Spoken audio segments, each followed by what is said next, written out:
Hi guys, I have got one of the youngest Zimbabweans here in the house.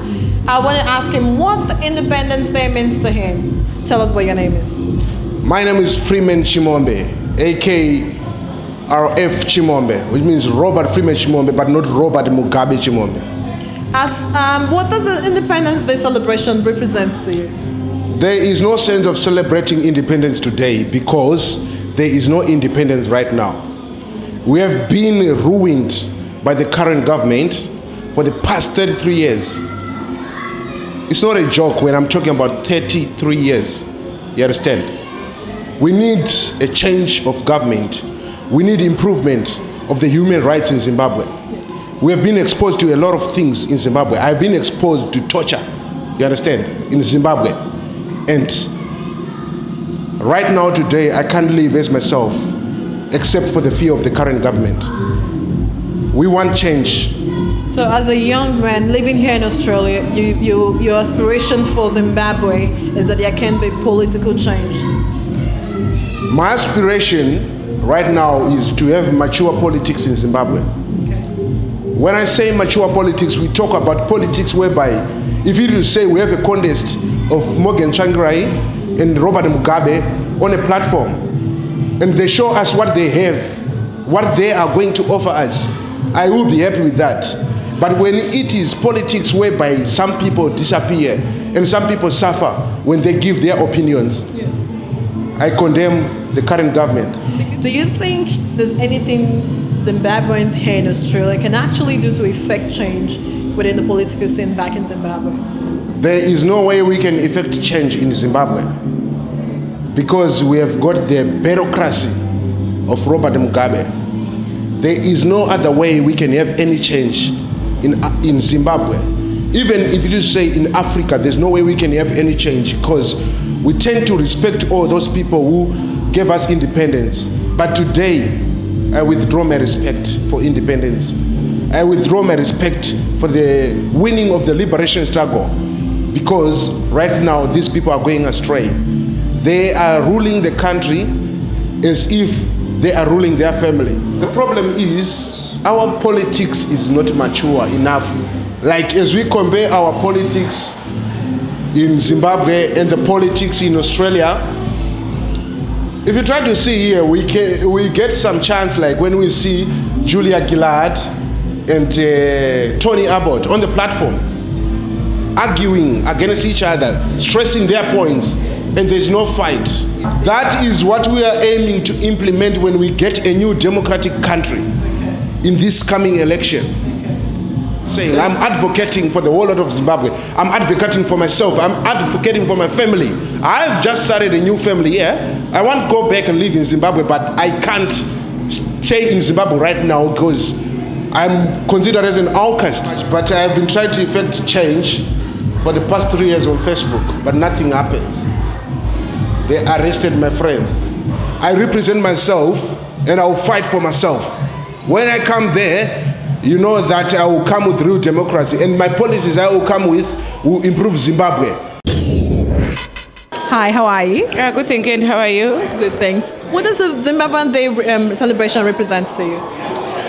The independence, according to myself, it represents we are liberated from the colonization of the British by the War of Independence, which was called Chimurenga. I can say for the maybe for 10 years after independence, everything was quite well and everyone was really enthusiastic, want to work and so forth. But at the moment, the morale is really very low, according to my opinion. Yeah, you've been here for 25 years. Yes. What is that thing that still pushes you to come celebrate it here with your fellow Zimbabweans? You know, as you see, there are so many Zimbabweans now in Australia. When I came, we were very few. So to come and meet other Zimbabweans is good, and to celebrate our independence from when we got it in 1980, but not at the moment because some people I can say most of Zimbabweans in Zimbabwe, they are really suffering after the liberation war. Yet we thought after the liberation war, they were going to be liberated and they were going to get jobs and they were going to send kids to school, but it's not happening. No industry, nothing. Even the farms which they've taken from white people to give to the black people, the black people are not using them because the blacks are not there to do commercial farming. They do farming for their own children. They do farming for 12 hectares so that they can sell to GMB so that they can have money to send kids to school, not for export, like to export food. We are not meant to do that. The Zimbabweans, we don't do that. So I can feel the passion from your voice. You as a woman, what would you like to see change? The change I would like to see really is training to educate those people with farms and let them understand that they should do commercial farming so that we can harvest as what it used to be during the colonization by the British. My name is Tonderai Wowe. I'm the secretary for the Zim community. We representing the Victoria community, and this community was started in 2007. And this is actually a celebration of our national day, which is basically our Independence Day. So it's a very, very important occasion for most people in Zimbabwe to just highlight our independence. Considering the political scene back in Zimbabwe, what relevance do you think the Independence Day celebration here in Melbourne still holds? I think what people have to realize is that despite whatever situation or political situation any country or any people find themselves in, you still have an identity to protect and a heritage to protect. And this is why we feel, despite all the challenges that and all the media attention that have maybe gone on our country, focused on our country over the past 14 years, it's still important that we recognize and acknowledge who we are, and also celebrate that we were actually able to actually take the country from political oppression and into a new arrangement, which was independence for Zimbabwe. So you reckon this celebration kind of brings all the Zimbabweans here in Australia together? It does. And not only does it bring just the members of the community, it also brings in, as you have witnessed, a lot of other stakeholders. In Victoria, I think we're looking at about 14,000 Zimbabweans, and the number still is growing because Australia at the moment is a very attractive destination for a lot of Zimbabweans who have coming here to actually seek for employment. Hi guys, you can hear the background, it's all happening in there. How are you today? What's your name? My name is Narita Chard. What does the Independence Day represent to you? Independence to me as an individual symbolizes freedom, unity, makes us do the things that we were not allowed to do before. 30 years later, we are still doing it. We can travel. We as Zimbabwean people are unique. In Zimbabwe, what I would like change is the whole concept of appreciation of different races. I'm half caste, the so-called colored, but I would like to be recognized as a Zimbabwean, not as a third-class citizen. That is what I would like. Every young person, no matter what you do, your goals are your inspirations. No matter what you feel, you can overachieve it. Never think because you're from Zimbabwe, you are a failure. We have come to various countries and made a very good life for ourselves. Because what? We are positive. Can't wait to... I saw you on stage. Can you tell us a little bit about that poem you did, the last one? About Wangari Maathai. I just think she's the most amazing African woman that I've researched and that I've really felt connected to, especially her plight for women's rights and for the environment, the sustainability of our, not just of Kenya, but of our world in general. And so I decided to do a tribute to her and her successes. And I think she's like up there with Nelson Mandela, with Martin Luther King, all the greats. She was an amazing, amazing leader. And I don't think the world has valued her enough for what she's done, because she fought at a time where women were treated as second citizens and not, and I guess not valued, and she still fought against that and for women, and gave women a pathway to say, no, you are worthy, we're equal, and we're different, but we're equal, and let's empower ourselves and stop foreign investors coming to build, cities and buildings over the environment. I think most of your poems are quite female empowerment. So this means she has been one of your biggest influences, is it? Or is there any particular reason why your poems are geared towards that direction?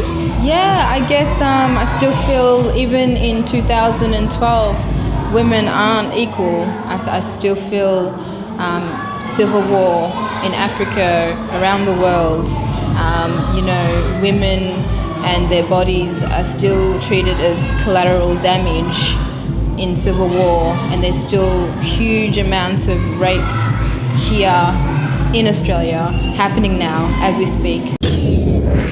Thank you very much, Stephanie. My name is Victoria Zimbabwe, and I'm here to celebrate the Zimbabwe independence, which is something very big for our country because we got independence from the British colony, and we really feel that it's something which we should celebrate. You look beautiful. Can you tell us a little bit about your outfit? My outfit presents the African community. So Africans, we always want to dress up in a different way to just show where we come from. Because everybody is really busy, and now that we have this specific day to celebrate and remember what is happening back home, I think it will bring lots of Zimbabweans, and that's time to catch up as well. Yeah. Considering the political scene in Zimbabwe, what do you as a woman want to see change here in Australia and back in Zimbabwe? To be honest with you, working here and living here, we always think here we are here to unite and leave all the political differences back home, and here celebrate what we know. And hopefully God will intervene with whatever people have issues with. Okay. Yeah. Hello, how you guys going? I'm fine, thank you. Good, thanks. And you? Good, And Shingi. you? Tandi. Tandi, such a beautiful name. Thank It you. means lover of God. Yeah. I hope you're a lover of God. I am, thank you. We're here celebrating the 33rd Independence Day celebration for Zimbabwe. What do you think this represents for Zimbabweans? I think it marks a milestone.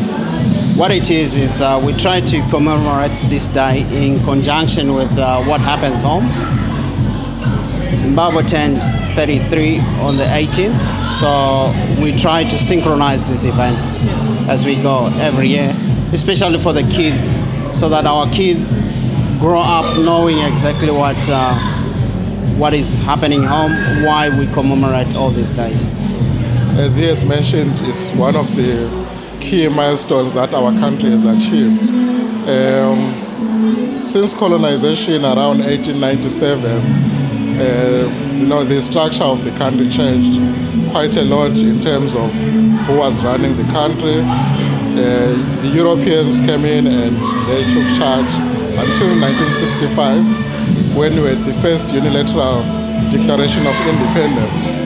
But still, while they tried to do as much as they can to improve the economy, there was so much imbalance in terms of distribution of the resources of the country. So achieving that independence in 1980 was one of the definitely key milestones that has led to the country liberating itself. And as we are here, we need to keep that history and keep our kids engaged and maintain everything as part of our heritage.